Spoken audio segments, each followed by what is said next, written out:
Well, hi, this is Chuck Hyde and Vistage here in Northwest Arkansas. I'm excited to welcome Ian MacDougall into our conversation. Good morning, Ian. Hey, hi Chuck. How are you? Doing really well. Hey, listen, when I had this idea and the way I've kind of launched this out to our group, Ian, I've kind of pitched it as a bit of a greatest hits album crossed with a remix album, and I had you in mind when I came up with that idea. And here's why. You were among the first speakers I heard when I joined Vistage, and you're still one of my favorites. And it's not only because of the expertise and delivery of what you bring, but I believe, Ian, what you talk about and what you've been studying for your whole career is absolutely relevant to 100% of all organizations. And I don't care if it's big, small, for-profit, nonprofit, public, private. I think what you talk about is true, right? And I think there's lots of different expressions in it, and that's why I've been so impressed by what you've shared with us and why I wanted you to be a part of this today. For those of you that have not met Ian or his time with us in Vistage preceded your membership, I want to give you a brief introduction, then we're going to get right into it.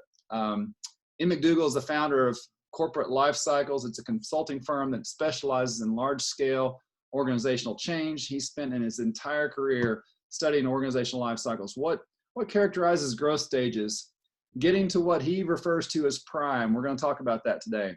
And then what ultimately can cause organizational decline and perhaps even organizational death. He's literally spoken and worked all over the world in every industry imaginable. He's originally from Scotland. I love his accent. That makes him, that's a bonus, Ian. Today he makes his home in Boca Raton, Florida. He originally spoke to our Vistage groups back in February of 2018 and was kind enough to come back and do a special program for me last fall in November of 2019, Ian. Thank you for making time today. And before we get into it, I just want to ask, how are you and your family, all those close to you, but also how have you been personally impacted by this whole COVID-19 crisis? Well, thanks for asking, Chuck. We're fine. My wife and I are basically quarantined here in Boca Raton, but we do get out and we do exercise. I've got two children, one in Chicago. She's quarantined in her apartment. I have a son in the Bay Area. But they're both fine. Good. And how about you? Now we're good. I will confess we're a little bit stir crazy in terms of not being able to be as active and out as our family typically is. But we're very blessed. We're all of my family safe and healthy, and just really, really fortunate right now. Right. Our city council is having a meeting this evening, so I sent a long letter to one of the council members that I'm kind of friendly with and suggested conditions under which the golf course could open. Hey, that's important. And we're still playing golf here, one to a cart, but for the most part, we've got a few golf courses still open. Okay, good. Oh, well, maybe I should be heading up there. Come on. All right, Chuck. All right. Well, hey, yeah, so you're doing fine. And overall, you're still staying busy? Yeah. As a matter of fact, curiously, I've got, I think, something like 3 RFPs sitting out there. Oh, great. Okay. Yeah. Good. But that's just pure, that's got nothing to do with what's happening right now, I don't think. It's just is what it is. Good. Well, hey, for the purpose of context, I want to share my screen. If technology cooperate, I want to share a handout for the stages of organizational life cycles. And so what I want you to do, Ian, let me pull this up on the screen here. Hopefully everybody can see that. Okay, that looks familiar. Yeah. So I want to, as quickly as you can, and remind us what it means to be headed toward prime. And what it means to be there, what it means to approach it, and then what can cause us to kind of move past it in an unhealthy way. So give us an overview of what we're looking at here. Okay. Are you going to exit that screen? I'll leave it up for just a few minutes. How's that, while you just cover it? Okay. So basically what I was saying, or at least what I was proposing was this. Organizations have life cycles, and what that means is that first of all, they're born. Obviously, they grow. Some clearly will grow more than others. they hopefully reach prime, but then unfortunately organizations can, and I emphasize can rather than will. They can age, slide into mediocrity, almost irrelevance, and die. And excuse me, whether an organization is, for example, growing or aging, it turns out to have nothing to do with the organization's chronological age. It has nothing to do with the size of the company. It's a function of the disparity between two competing forces. And by the way, two forces that literally compete within every single organization. If I could just share a screen to illustrate. Yeah, let me pull this off. If I could just share a screen to illustrate what I mean by that, it would look like this. Okay, can you see that? Yes, perfect. Okay, so as I said, growing or aging is a function of the disparity between two competing forces, and they are, on the one hand, flexibility, and on the other hand, control.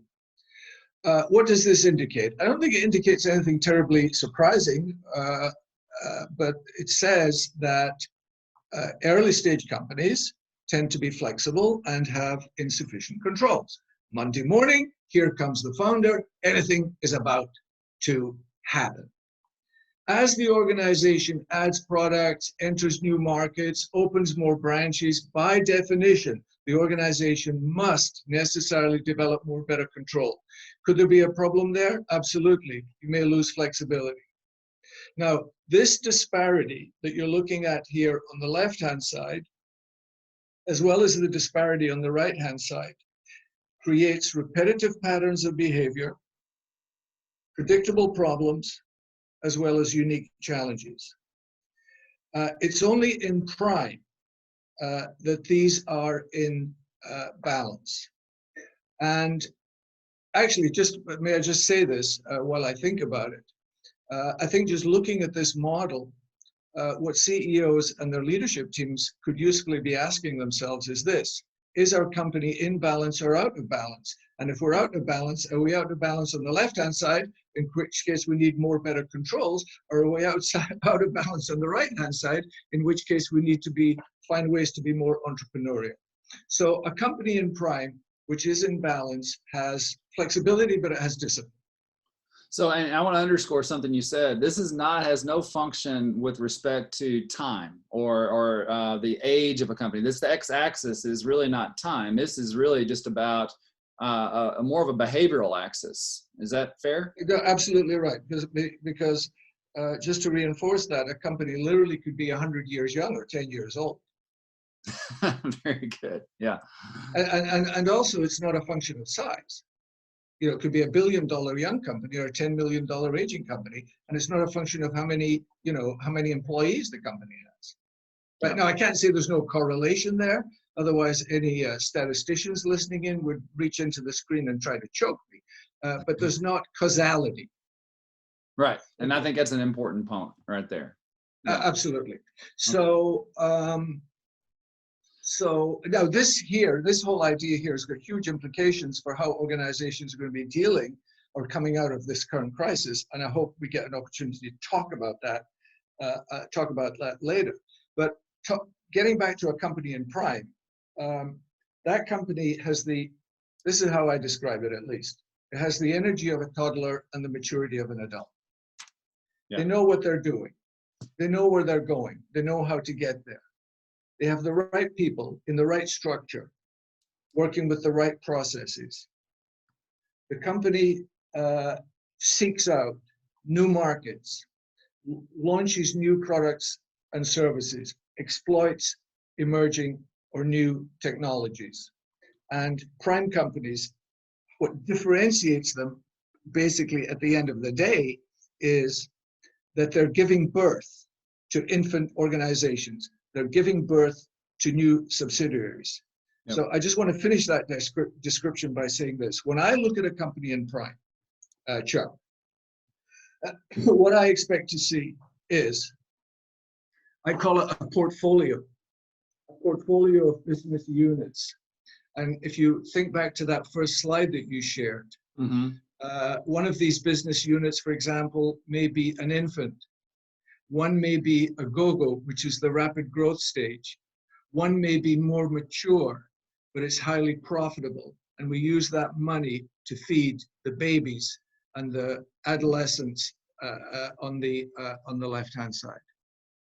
Sure. So depending on the scale, complexity, or diversity of offerings, you could have a mix there. And it sounds like we need to be, as leaders in that case, managing the mix, not trying to necessarily manage the whole. Is that fair?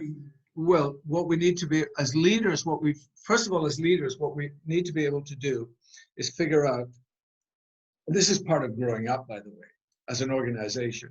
We have to figure out when is the right time to decentralize the company around market segments, product groups, or geography, so that we identify these different, let's call them business units, which may be in different life cycle stages. And then what we must accept is that they cannot all be managed and should not all be managed the same way. Right. That's exactly where I thought you would go with that. So prior, so let's call it 8 weeks ago, 10 weeks, 12 weeks ago, the company's clicking along. Maybe we're in balance, and maybe we've achieved this state of the proper balance between flexibility and control. We're at prime. COVID comes along, and perhaps we're out of balance. As we think about it, I don't want to pivot too much, but as a segue into what you were alluding to, wherever we are in that curve, the first curve we were showing on whatever life cycle stage, and wherever we might be on these competing forces of flexibility and control, what does it do to the model, or what's the manifestation of the model when along comes a black swan? Maybe, and frankly, even two black swans with the energy crisis that we're, what's happening in energy markets. Yeah, but huge. What happens with that in this? Well, I would say this. I don't think that this particular crisis changes this model. As a matter of fact, I'm going to say that it actually reinforces this model. Okay. Right? Now, what do I mean by this? Who knows what the world's going to look like after COVID-19? Right? Nobody does. No. But I think it's safe to assume that there will be economic, political, legal, social demographic, and technological repercussions. Sure. Since the precise scope of these repercussions is unclear, organizations are going to face unprecedented levels of uncertainty. We don't know what is going to happen. And if you don't know what's going to happen, there is risk. So if I may quote Charles Darwin, right? It's not the strong, now of course this is not an exact quote, but it was the same kind of a sense of what he was saying. It's not the strongest will survive, but those who are best managing change. So question for organizations coming out of this particular situation that we're in is this: how are we going to manage change and uncertainty better than our competition? Let me go one step beyond that. Change and uncertainty is the terrain of entrepreneurs. Okay. Right? Change and uncertainty is the terrain of entrepreneurial organizations, not strategic planning. And growing companies are consistently more entrepreneurial than their aging counterparts in the same industry. And I'll give you one reason why they're more entrepreneurial. Growing companies, everything is permitted unless specifically forbidden. Aging companies, everything is forbidden unless specifically permitted. Right. growing, function rules form, aging, form rules function. So the word that's popping into my head right now, Ian, is agility, right? If organizations aren't agile enough to be, first of all, be in position, and then have maybe a temperament to pivot, a structure to pivot, a culture to pivot as needed, and adjust and adapt and improvise, all the things that we talk about. That's going to be the key in this terrain. Is that right? Absolutely. Yeah.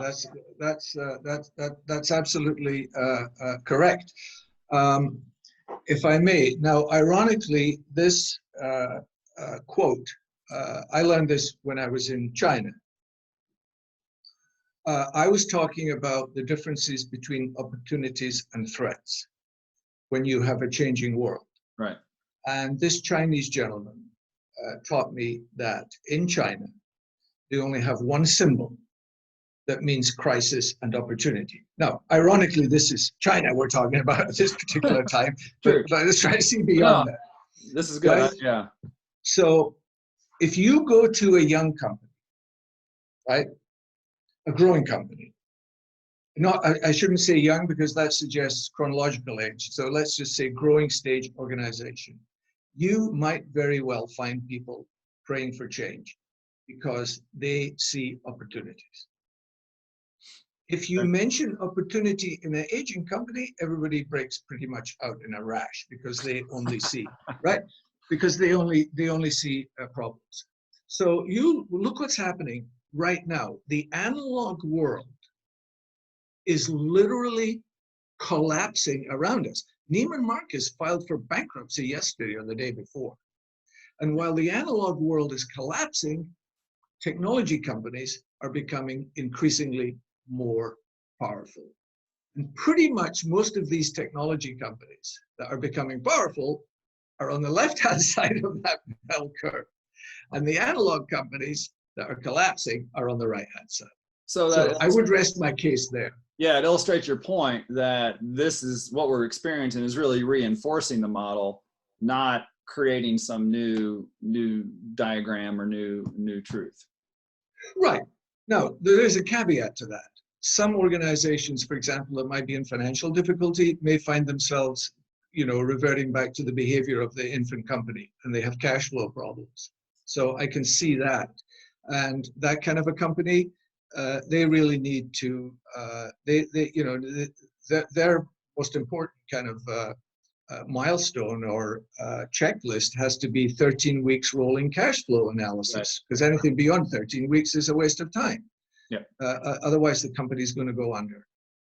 Go-go companies that are possibly spread too thin may need to focus their resources into the most appropriate.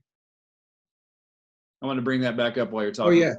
Yeah, go-go companies that may be spread thin, they probably should converge their business onto those areas where they have the most competence, the best competitive advantage, and get out of some of the, areas that were interesting to them, but, they just can't afford to do it right now. So that's what I would say about that. So again, the truth remains. The stages are what they are, and whether you had experienced this a certain stage because of a typical birth of a company, or you've had a force acted upon you like C-19 or again oil prices, whatever the case may be. If you find yourself back in there, those behaviors still you need to recognize that and move forward then in the behaviors that are appropriate to that stage in order to get back to that intersection of flexibility and control and back at prime. Exactly. Awesome. Okay, we'll stop that. So, literally, we could go all day on this stuff, Ian. I know that.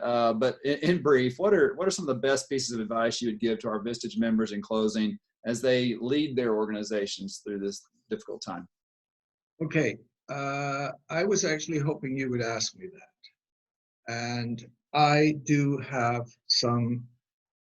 Now, this advice is based on the assumption that the organization is not in ICU, if I can use that analogy. There you go. Yeah? Fair enough. So I call these are fundamental questions for leadership teams. They want to regain their organization vitality or maintain it. And I'll go through this as quickly as possible because I think it's pretty clear what I'm suggesting. First thing to focus on is the customer, because it always starts with the customer. Yeah. And I'm urging your members to, how should I put this?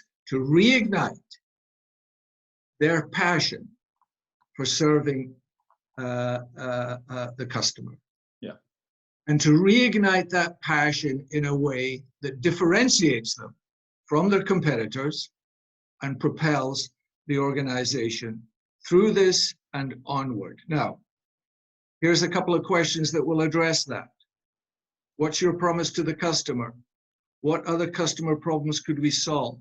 I don't think I have to explain what okay. Got it. Strategy going forward is going to have to be revisited. What are the change drivers? Given the virus, the COVID-19, what are the change drivers that are going to disrupt your business, and how are you going to respond to these today? Because, Chuck, entrepreneuring is doing something today because you already know tomorrow is going to be different from yesterday. As opposed to strategic planning is, let's wait till we find out what happened yesterday and then we'll decide what to do tomorrow. So it's completely different. I like that contrast. Operations. What have we learned from this crisis? Look at your processes and ask this question. If we were not already doing this way, would we start doing it this way now? This is a good time to reflect on what we've learned. People. According to Gallup, 67% of team members in the average organization are not engaged. They're not your worst performers. They give you their time. They show up to work, but they don't give you their best ideas. They don't give you their best thinking. They're kind of indifferent.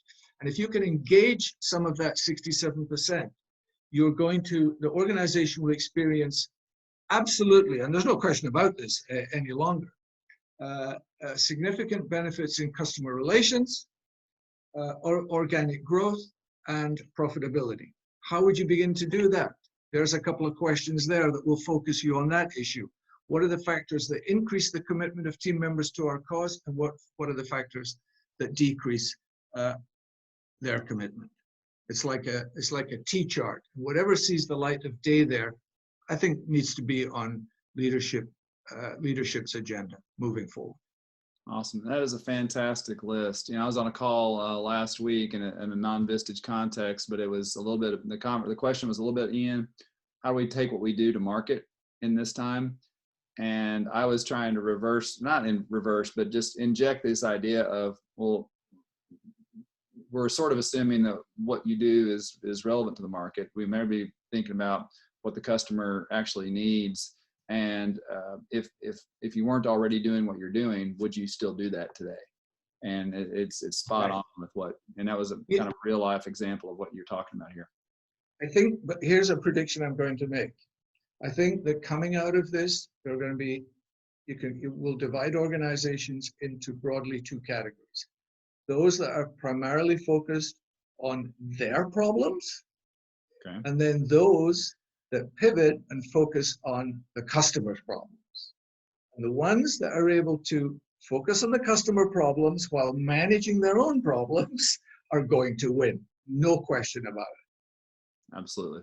Man, that is so good. Thank you, Ian. Was there anything that you've hit them all for me? Anything else you wanted to share today before we wrap it up? Well, do you have 2.5 hours? I do. No. I just want to say hello to let me say hello to your members, and I hope to see you again sometime up there in Northwest Arkansas and meet some of your new members. I love working with you, Chuck. You're an absolute pro. A Bob. What's a Bob? The best of the best, and that's Chuck Hyde, no question about it. And thank you for this opportunity and for trusting me with your time this morning. Appreciate it. That's very kind of you, Ian. You are the best, and I can't wait. I really hope we'll get you back up here in Northwest Arkansas soon. Wish you, your family, continued health and safety. All the best to you, and if there's everything we can do to contribute to what you're doing, we certainly want to be able to do that. And so thank you for your time, and Thank you, Chuck. we'll wrap it up. Thanks again. Take care.